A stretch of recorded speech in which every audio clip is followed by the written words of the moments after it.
외로워도 슬퍼도 울지 않던 내 휴대전화가 요즘 밤낮 없이 울어댑니다. 바로 긴급 재난 문자 덕분인데요. 가끔씩 깜짝깜짝 놀라게 하는 이 긴급 재난 문자. 고맙기도 하지만 때로는 귀찮기도 합니다. 누가 이렇게 부지런하게 보내는 걸까요? 이런 것도 혹시 과학적으로 풀어볼 수 있을까요? 매주 화요일 우리가 놓치고 있었던 신비한 과학의 세계, 과학을 품은 뉴스, YTN 사이언스 이동은 기자와 함께합니다. 안녕하세요. 안녕하세요. 네, 아니 참 저희가 매주 이 코로나19 얘기 관련된 소식들 다루고 있는데 네. 이번 주도 여전히 관심은 다 여기에 쏠려 있어요. 그렇죠. 네, 뭐 벌써 이 코로나19 이야기를 한 게 한 2달쯤 된 것 같은데 제가 그래서 찾아봤더니 뭐 실제로 얼마 전에 뭐 한 50일 됐다 이런 얘기가 있었잖아요. 국내에서 첫 확진자가 발생했던 게 지난 1월 20일이더라고요. 그러니까 실제로 우리가 이 얘기를 나눈 게 벌써 이제 2달이 다 돼갑니다. 네. 그동안 뭐 이 코로나19가 우리 좀 생활 모습이라든가 이런 생활 습관을 좀 많이 바꿔놨어요. 이제 뭐 마스크 같은 경우는 안 쓰면 어색할 정도로 굉장히 필수가 됐고요.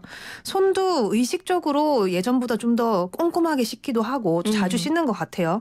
또 이 최근 들어서는 사회적 거리라는 개념에 대해서도 많은 분들이 알게 되고 공감을 하게 된 것 같기도 하고요.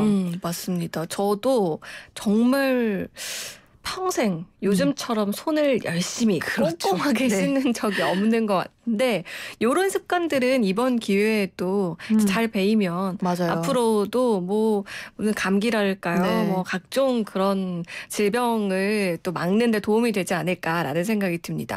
근데 그중에서 좀 요즘 적응 안 되는 게 앞서서도 말씀드린 이 긴급 재난 문자예요. 맞아요. 저도 뭐 굉장히 공감을 하는데 뭐 하루에도 몇 번씩 매일매일 받고 있잖아요. 근데도 올 때마다 혹시나 하는 마음에 또 이렇게 들여다보게 됩니다. 근데 뭐 이 문제는 이 문자가 항상 유용한 내용만 있는 건 아니더라. 아마 많은 분들도 그렇게 생각하실 것 같아요. 네, 안 와도 좀 불안한데 막상 온다고 해서 꼭 이게 지금 당장 나한테 유용한 것인가라는 것에서는 살짝 의문도 들긴 하는데 아니 저 같은 경우에는 뭐 직장인 이거 상암동 지역이 마포구니까 마포구에서도 문자를 보내고요. 서울시청 보내고요. 그리고 뭐 집 주변에 있는 구청 거기서도 보내고 인근 지역인 여기 상암 인근 지역이 또 고양시 그다음에 뭐 경기도청 이렇게 해가지고 막 이제 오는데 아마 이제 이동훈 기자랑 저랑 동선이 많이 비슷할 거예요. 그렇죠? 저도 뭐 집이나 직장이 다 마포구에 있다 보니 거의 비슷한 곳에서 지금 뭐 한 대여섯 군데에서 보내는 이 문자들을 받고 있는 상황입니다. 아니 근데 이렇게 중복되는 문자가 많다 보니까 횟수가 늘어나는 것도 있고 뭐 시간도 천차만별로 계속해서 올리고요. 심지어 확진자 동선을 알려주는 그런 문자들도 있지만 가끔가다는 사회적 거리를 둡시다. 맞아요. 뭐 손 씻기를 잘합시다. 이런 위생 수칙 같은 걸 보낼 때도 있더라고요. 이 실제로 이 코로나19 사태가 시작되고 나서 재난 문자가 정말 폭발적으로 늘어났습니다. 예를 들어서 뭐 이 확진자가 굉장히 빠르게 늘었던 지난달 28일부터 3월 1일, 그러니까 주말 동안인데요. 이 사흘 동안 전국 지자체에서 보낸 재난 문자가 911통, 900통이 넘었다고 합니다. 근데 이 2018년 한 해 동안 재난 문자가 모두 통틀어서 860통 정도 발송이 됐다고 해요. 그러니까 이 사흘 만에 1년치 문자 발송량을 넘어섰다는 거죠. 전체 횟수로 봐도 지난 2월에만 전국에서 한 2,500건이 넘는 재난 문자가 발송이 됐고요. 이번 달에도 보름밖에 안 지났지만 15일을 기준으로 2,300건을 훌쩍 넘었다고 합니다. 거기다가 이 말씀하신 대로 일반적인 뭐 위생 수칙 을 보내는 경우도 있고요. 뭐 하루에만 지자체 11곳이 손 씻기, 뭐 집회 금지 이런 기본적인 안내 문자를 보낸 날도 있다고 하는데 뭐 이런 경우는 사실 재난 문자의 형식으로 오면 받는 사람으로서는 좀 갑자기 긴장을 했다가 맥이 빠질 수도 있는 거죠. 그러니까요. 사실 그동안 재난 문자는 뭐 이제 어떤 폭우 라던가 네. 아니면 뭐 지진, 자연재해, 네, 뭐 아니면은 미세먼지가 너무 심한 네. 날이라던가 뭐 이런 것들 혹은 뭐 화재가 난다던가 네. 이런 것만 받아보다가 이번에는 이게 전염병이기 때문에 다들 이 전염병과 관련된 긴급재난 문자도 처음 받아보시는 맞아요. 건데 이게 기준이 좀 있을 것 같거든요. 네. 어떻게 정해지는 건가요? 우리가 흔히 쉽게 말해서 그냥 재난 문자라고 말을 하는데 받은 문자를 자세히 보시면 정확하게는 안전 안내 문자 이렇게 돼 있습니다. 네, 행정안전부가 정한 기준을 보면 이 재난 문자가 크게 세 가지로 나눌 수가 있는데요. 가장 높은 수준이 위급 재난 문자입니다. 네. 뭐 공습 경보나 경계 경보가 있을 때, 그러니까 뭐 쉽게 말해서 전쟁이 나면 보내는 그런 문자인데 네. 이때는 60데시벨 이상의 알림 소리를 반드시 같이 내도록 돼 있고요. 수신 거부도 할 수가 없습니다. 굉장히 위급하다 이런 뜻이겠죠. 네. 그다음이 이 긴급 재난 문자입니다. 테러가 난다거나 뭐 방사성 물질이 누출될 것 같다. 그러면 이 긴급 재난 문자를 보내는데 이때는 40데시벨 이상의 알림 소리가 같이 나도록 돼 있습니다. 네. 뭐 이것도 마찬가지로 사실 우리가 쉽게 받을 수 있는 그런 문자는 아니죠. 네. 나머지의 경우가 모두 이 안전 안내 문자로 들어가는데 지금 우리가 받는 이 코로나19와 관련된 문자도 뭐 이런 경우에 포함된다고 볼 수가 있겠습니다. 뭐 앞서서 얘기한 이런 뭐 행동 수칙, 위생 수칙 같은 내용은 뭐 어떻게 보면은 안전 안내 문자로 보낼 것까지는 없는 건데 그래서 이 뭐 행정안전부가 지자체에다가 이런 내용은 좀 보내지 말아 달라 이렇게 방침을 뭐 몇 차례 내리기도 했다고 합니다. 저는 지금 이 재난 문자에 관한 기준 세 가지로 나뉘어져 있다는 거 처음 알았는데 네. 거기다가 알림 소리 크기도 정해져 있다는 것도 좀 놀랍네요. 네.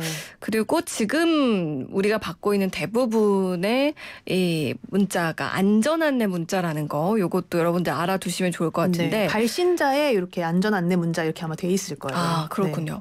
근데 이런 알림 문자가 아침 일찍에 아침 7시부터 막 오기도 하고요. 밤 늦게 10시 넘어서 오기도 하던데 이거 누가 이렇게 부지런하게 보내는 건가요? 뭐 어떤 분들은 도대체 밤잠 안 자고 24시간 내내 누가 이렇게 보내주나 이런 얘기를 하시던데 실질적인 어떤 송출의 주체는 전국 지자체가 하는 게 맞습니다. 원래는 행정안전부가 관리를 하다가 지난 2017년에 이 광역시도 재난 문자를 보낼 수 있도록 권한을 줬고요. 네.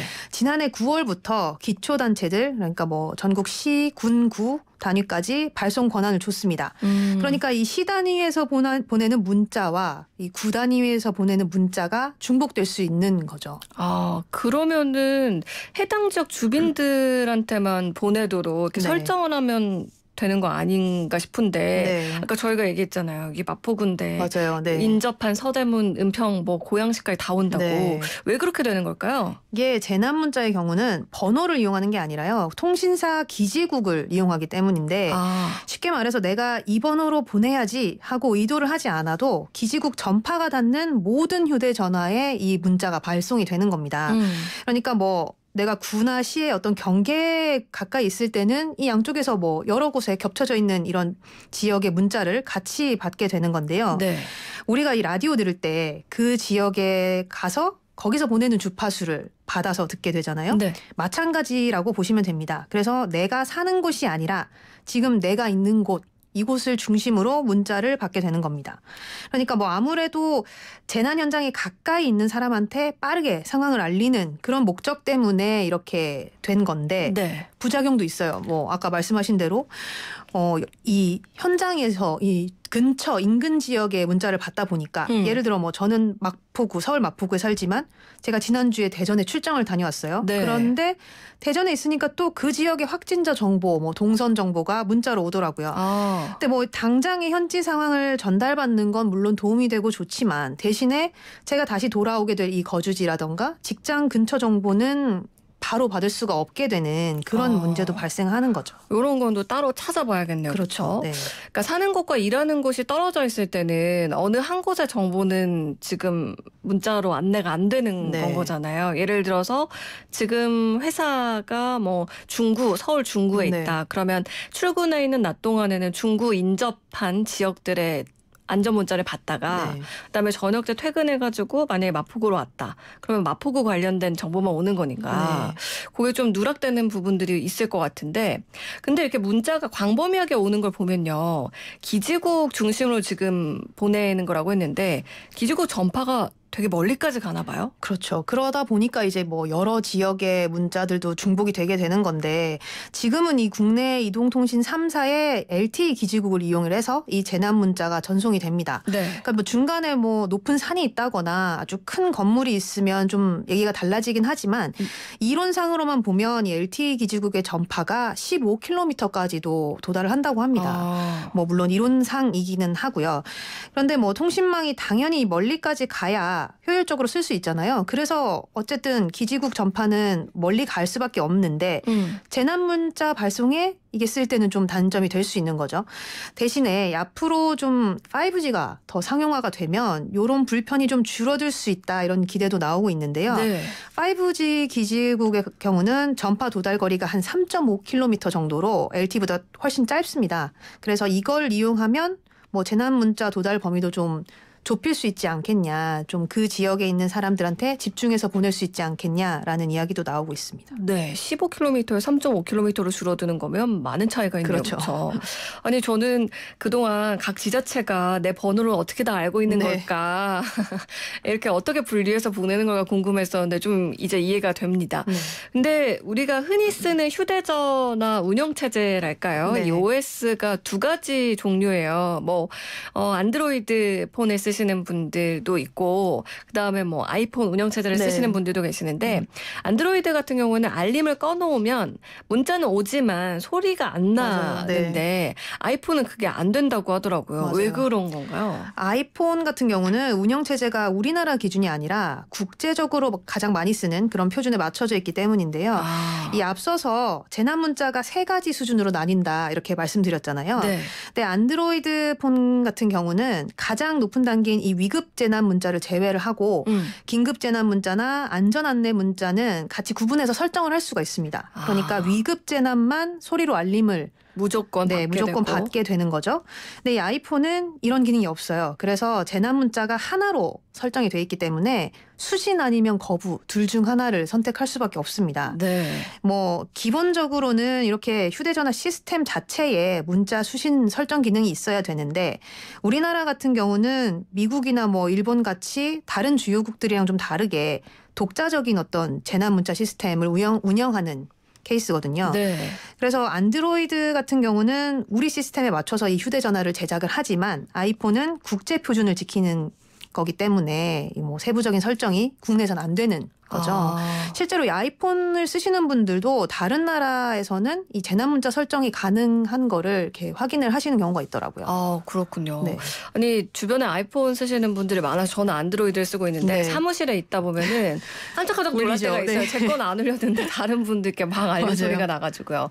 근데 뭐 소리뿐만 아니라 코로나19 사태가 이렇게 장기화다 보니까 이런 재난 문자 자체가 사실 알아야 되는 건 분명히 맞습니다만 너무 자주 오니까 은근히 더 불안감을 조장하는 게 아닌가 좀 스트레스처럼 느껴질 때도 있거든요. 네, 그렇죠. 뭐 아주 예상치 못하는 시간에 이렇게 수시로 오다 보니까 그렇게 피로감이 늘어난다고 호소하는 분들이 많은데 전문가들도 뭐 아주 급한 상황에서 이렇게 재난 상황을 빠르게 알려주는 것은 당연히 뭐 필요하고 좋지만 이런 문자로 인한 피로감이 쌓이게 되면 중요한 정보를 오히려 무시하게 되는 또 안내하고 그냥 넘기게 되는 그런 역효과를 가져올 수도 있다고 지적을 하더라고요. 그렇군요.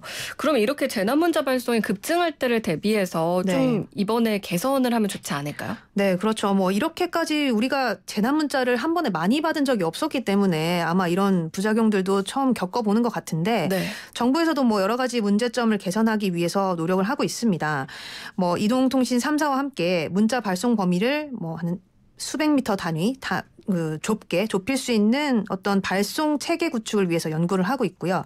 또 이런 기술적인 문제뿐만 아니라 과도하게 문자 발송을 하지 않는 방법 뭐 이런 것들도 고민 중입니다. 그래서 뭐 일부 지자체에서는 긴급하지 않은 너무 급하지 않은 내용은 뭐 일반 문자나 우리가 많이 쓰는 어떤 카카오톡 이런 경우는 우리가 알림 설정을 따로 할 수가 있기 때문에 네. 이런 걸 통해서 받도록 하고 있고요. 또 어떤 곳에서는 홈페이지에서 문자 서비스를 신청을 받는 곳도 있습니다. 그래서 받을 사람만 신청을 하면 문자를 보내주도록 그렇게 하고 있고요. 실제로 얼마 전에 이 충북 청주시에서 이 문자 발송 운영 기준을 세분화했다 이렇게 발표를 했는데 네. 뭐 예를 들어서 자정부터 오전 한 6시까지는 굳이 대피가 필요한 상황이 아니면 재난문자 송출을 피하도록 하자 이런 어떤 지침들을 넣은 건데 뭐 코로나19와 관련해서는 시간대별로 이렇게 나누는 거예요. 그래서 뭐 이른 아침이나 늦은 밤에는 확진자 동선이라던가 다음 날 당장 대응해야 하는 어떤 긴급한 상황 그런 경우만 아니면 제한적으로 이제 그런 경우에만 제한적으로 보낼 수 있도록 이렇게 지침을 따로 마련을 했습니다. 네. 그러니까 뭐 이번 사태를 계기로 재난문자 발송에 대해서도 기존에는 이렇게 많이 생각을 잘 안 하고 못 느끼고 있었지만 네. 아마 이런 시스템도 개선이 이루어지지 않을까 생각을 합니다. 네, 이런 걸 좀 알게 되면 네. 될수록 참 이 신종 바이러스가 우리한테 많은 것들을 바꾸고 네. 있고 생각하게 하고 참 그렇구나. 그동안 우리가 미처 생각하지 못했던 부분들까지도 그런 생각을 좀 해봅니다. 과학을 품은 뉴스 오늘 YTN 사이언스 이동훈 기자와 함께했습니다. 오늘 말씀 고맙습니다. 네, 감사합니다.